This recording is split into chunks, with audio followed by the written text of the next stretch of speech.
Mr. Corvo.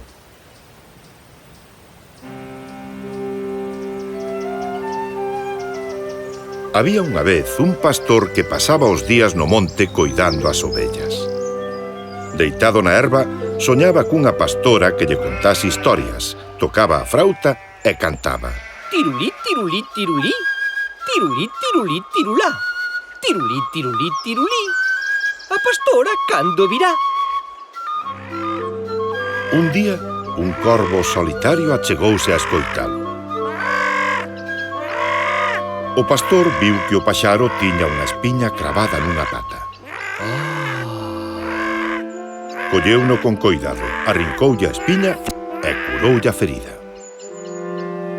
O vello corvo, que levaba tempo con aquela dor, quedoulle moi agradecido. Coa espiña no peteiro, voou ata a vila e petou na porta dunha vella.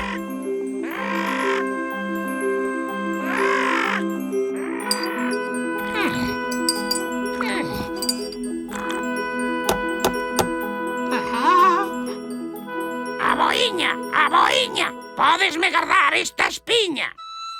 A vella meteu a espiña nunha ola e o corvo prometeu volver buscala ao día seguinte.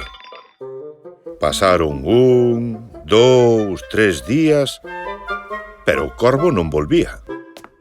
Aquela noite, a vella acendeu unha candea e usou a espiña para mantela mecha dereita. Cando se decatou, o lume prendera na espiña e só quedaban dela as cinzas. Ao pouco chegou o corvo reclamando a espiña. Ardeu! O corvo pensou, pola espiña unha candea, e empezou a grallar. O espiña ou candea, o espiña ou candea, o espiña ou candea. A vella, por non aturalo, deulle a candea. Coa candea debaixo da ala, o corvo foi petar na porta doutra vella rebella. Aboiña, podesme guardar esta candeíña? E prometeu voltar ao día seguinte. Pasaron 1, 2, 3 días, pero o corvo non volvía. Aquela noite a vella prendeu a candea para ir muxir a vaca.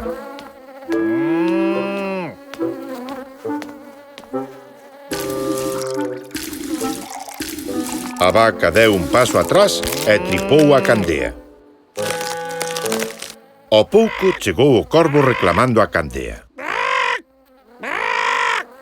Tripou na vaca. O corvo botou contas.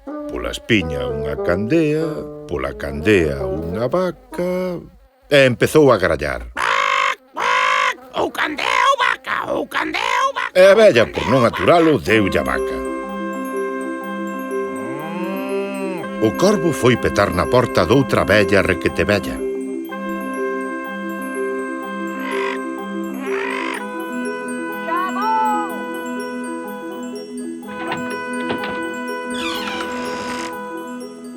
Aboiña, podesme guardar esta vaquiña? E prometeu volver ao día seguinte.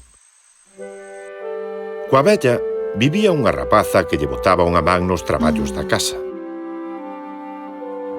Mentres coidaba da vaca, soñaba con rabaños e prados verdes.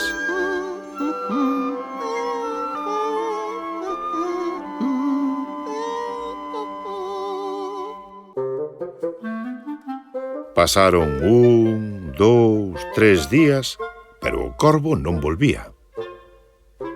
Entón a vella roñou. Teño fame! Mata a vaca! Ao pouco chegou o corvo reclamando a vaca. Morreu! O corvo maquinou.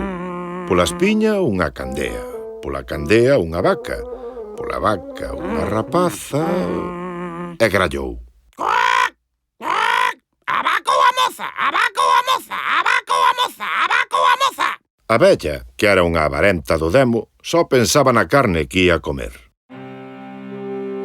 A rapaza, farta de traballar para a vella, fixo un fardelo coas súas cousas e foise feliz co corvo na cabeza. Despois de botar o día enteiro o camiño do monte, escoitaron unha frauta e unha voz que cantaba: Tirulí, tirulí, tirulí. Tirulí, tirulí, tirulá. Tirulí, tirulí, tirulí. A pastora cando virá. Tirulí, tirulí, tirulí. Tirulí, tirulí, tirulá.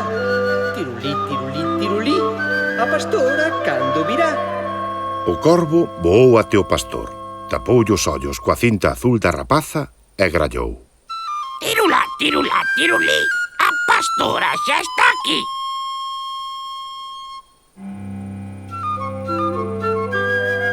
E tan ben lle soou aquela música que, chiscándolle un ollo ao pastor, grallou: Crac, crac, crac. A moza ou a frauta? O pastor e a pastora fixéronse bons amigos e viviron felices no monte coidando ovellas e contándose historias. O corvo vestiu lazo e sombreiro e percorreu o mundo enteiro tocando e grallando.